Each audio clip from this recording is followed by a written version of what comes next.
Hey, welcome to Rust Revival Garage. My name is Tim. The wiring test did not go well in the last video. Not sure if you've seen it, but I'll link it up here down in the description. But I tried out, I put the battery in and tried it out, blew a fuse. So now I need to go through and see if I can find out what the problem is, figure out what's going on, see if I can solve it, and test it again. So let's get to it.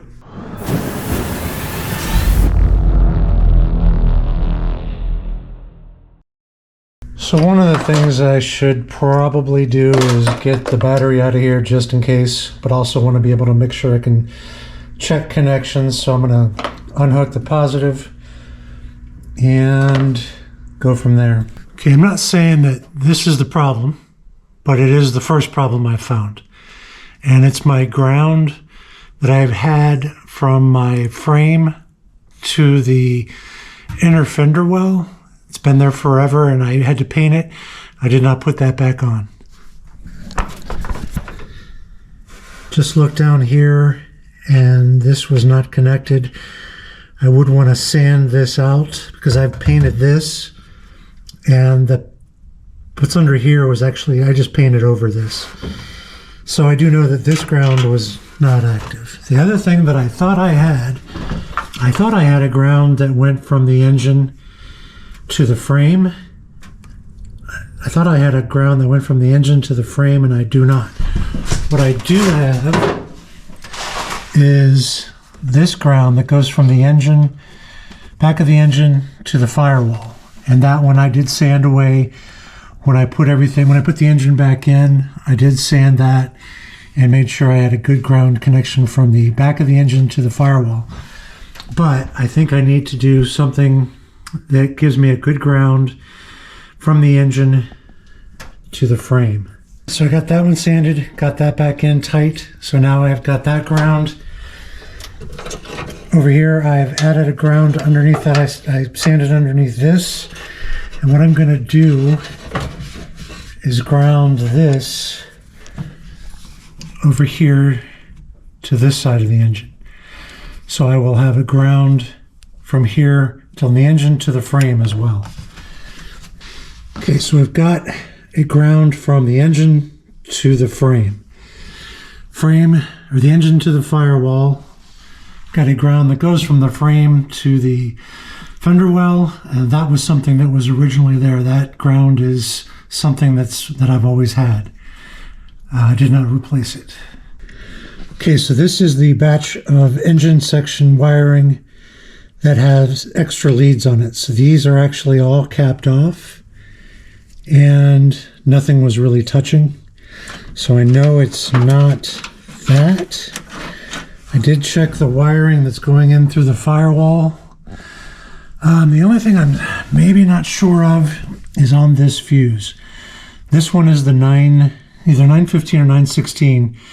This one's a 915 or 916. This one goes directly to the alternator. The other one provides power. The little red wire provides power into the fuse box. This excess of the 915 or 916 is what goes directly to the battery. Now I'm wondering if maybe I had it on the wrong side, but I don't think so. I would think that the power would come in from the battery here, jump the fuse if it's good, and then go off to the alternator and then into the fuse box inside the car. So I think that was correct. This is the wire that runs up to the front in case you've got a electric fan. I have this one capped off as well. So this was not touching. Problem number 2. Just reached up behind the dash.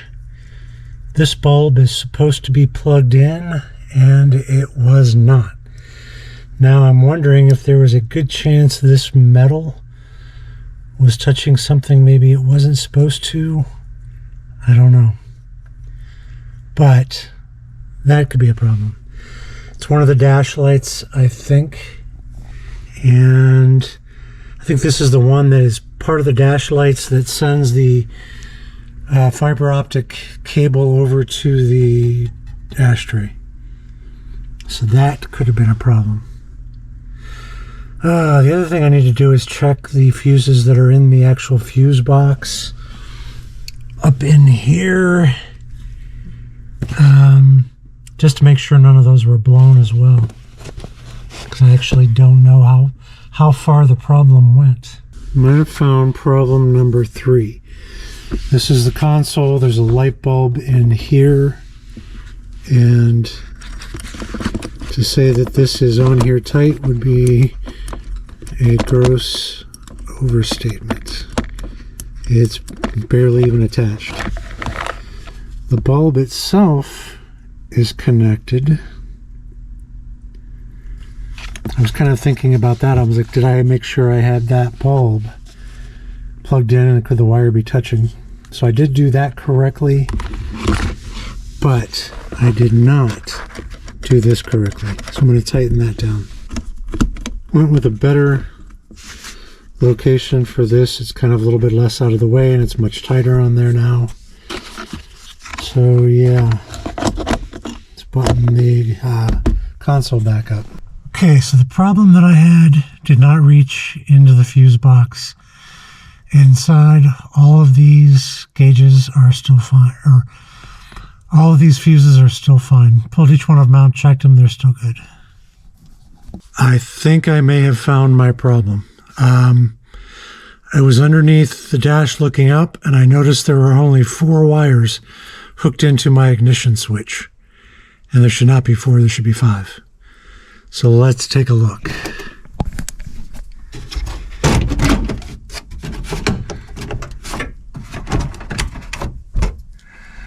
Gotta take these off.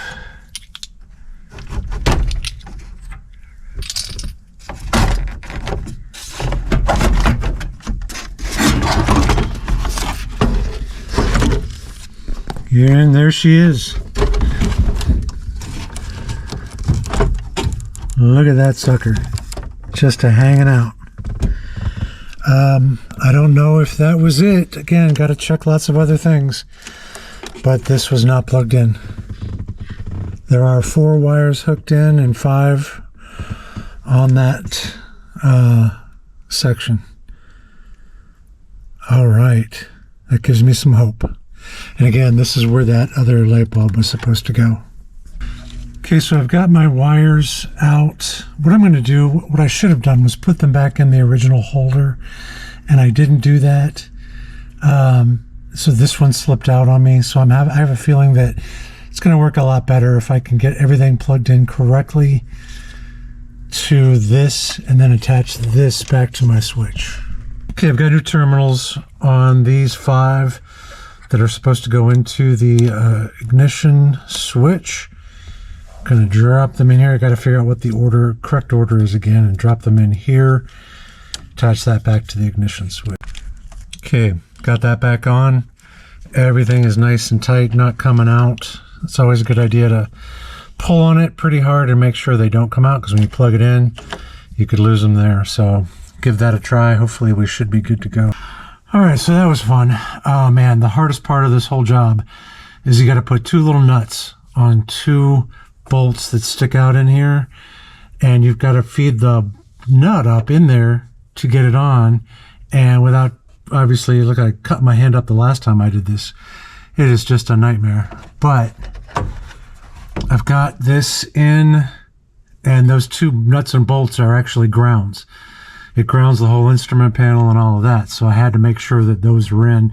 These up here don't matter as much, but I've got it grounded. Yeah. Gonna take my good fuse, put it back in the MIDI, and get that all tightened back up.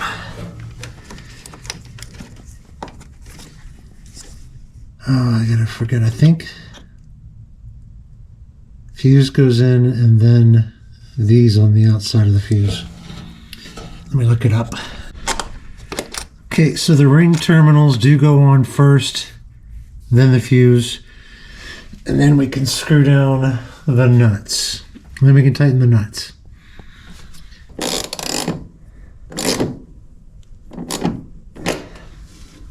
All right.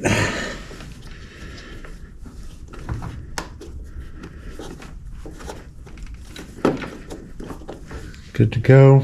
Okay, last thing I think is my connection that I had with the alternator. As Louis over at First Gen Garage pointed out, I needed to have the clip. Before I just had these in there and they were pretty close together. So I ran out to Jegs, picked up this clip, I took the wires that came with it out. But I'm going to put the wires into this and then plug them into there. That way I've got a nice safe connection and those two terminals aren't that close together. All right, so I've got the wires in correctly. That snapped right into place, perfect fit, thanks Jegs. And I think that's it. I've got this tightened down. Yeah, I guess it's time to give it another try. All right, I have got my battery back in, positive hooked up. Gotta tell you, man, this is scary, but let's see what happens.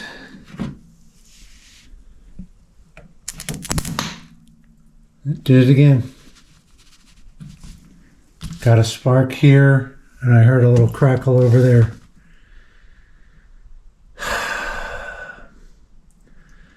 I did not do something right.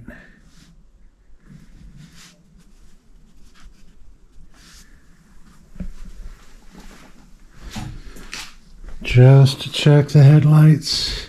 Nope. As you can see, blew the fuse again. 150 amp fuse, pop, just like that.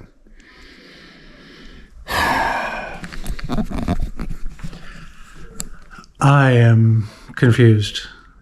I installed the starter in the last video. Maybe I did something wrong there. Something's touching. I don't know what would be touching. Oh, this is just bizarre. I found some problems, thought that would fix it, and that's not it. I've checked wires all around the car. Didn't show that because you don't want to see that, but I've checked all around. Checked everything behind the dash, no exposed wires. Starter, like I said, is the only other thing I can think of. Gosh, this is disheartening. I don't know where else to look.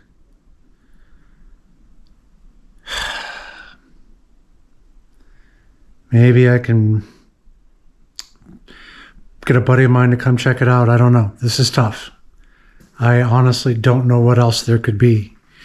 I know there may be just something I'm missing, but to pop a 150 amp fuse like instantly, twice, is strange. So, okay, so my buddy who is also an electrician came over and we checked things out. Turns out the little plastic piece that's on here, which I broke, is missing. And so basically the wire was coming in and then attaching or sending signals in through this nut, which is touching the alternator. The alternator's grounded, so it was pretty much sending the charge all the way in and then just grounding out. So that was it. We'll see if we can get a piece of plastic in there, keep it away from the alternator, and then that will allow us to test it. All right, so we got that squared away, new fuse in. Let's give it a test. No sparks, no pop. Probably should tighten that down a little bit. Let's do this one. All right, I guess the first thing we can check is the headlights. Do we have headlights? Well, sure, we have running lights, no headlights. We have running lights, but we have power. Yep. All right. So So I can't test the turn signals because my steering wheel isn't even on there. Oh. Let me check the rear. We got taillights. Okay. All right. Why do we have no? Oh, look, the gauges have lights. Dome light works. Cool. Nice. All right.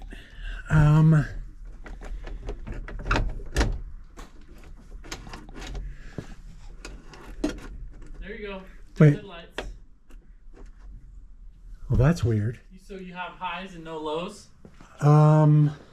Because those are high beams. Because you got all four Oh, of them it's on. the it's this. The dimmer. Oh, there you go. You got them. Got him. Yep. All right, so that's what it was. The Dimmer wasn't plugged dimmer in. wasn't correct. All right, dude. Thank you so much. No problem. You don't smell anything? Like you don't see, I don't see anything like smoking, so. No. Those fuses would have blown if the circuit was not wired properly. Did get the headlight wiring wrong. For some reason I connected the headlights. Something is backwards because when I turn the headlights, which is actually supposed to brighten and dim the instrument panel, it brightens and dims the actual headlights. So that's wrong. Don't remember seeing actually though if the instrument panel lights came on. Let me test that again. Oh yeah, look, I've got the light in there for the air conditioning, but it looks like it fell down. I need to fix that. But not sure if you can see it, but I do have LEDs in there for the instrument panel. They're not working on the tack because I didn't hook those up, but that's okay. But my instrument panel lights do come on, and the gauge lights do come on,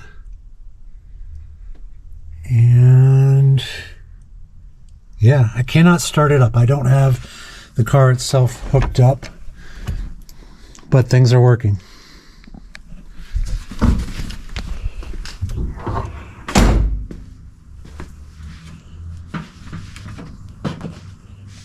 So, I actually shot a complete ending to the video, having not figured it out. But luckily, my buddy was able to come over today and check it out for me. We figured it out. The alternator was the issue, and so yeah, it works. I still have some things I need to tweak, like like I said, the instrument panel, the headlights are a little wonky. Wasn't able to check the brake lights, but yeah, that's great. I mean, figured it out.